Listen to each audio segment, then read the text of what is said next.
Lagyan natin ng ringtone yung messenger mo katulad nito. At ituturo ko sa inyo kung papaano ko yan ginawa. First i-open nyo muna yung TikTok app. Then sa taas makikita nyo yung search bar, at i-search nyo lang yung trending ringtone ngayon 2025, i-tap nyo lang yan. For example, ito yung napili nating ringtone ngayon. Then sa baba makikita nyo yung white arrow, i-tap nyo lang yan.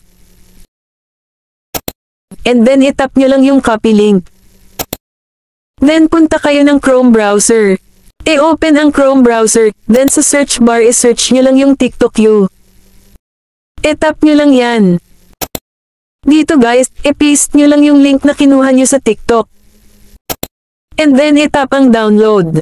At pagkatapos scroll down nyo lang sa baba at makikita nyo yung download MP3, i-tap nyo lang yan.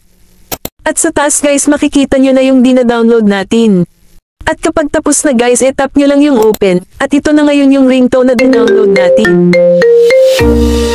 At kapag okay na guys, punta na tayo ng messenger, at i-tap ito. And then i-tap nyo lang yung 3 lines na nasa baba. Then i-tap nyo lang yung settings icon. Scroll down nyo lang sa baba at i-tap nyo lang yung notification and sounds. At scroll down nyo lang ulit sa baba at i-tap nyo lang yung customized notification. Then i-tap ang notification sound. At i-tap ang music on device. At ito na ngayon yung resulta.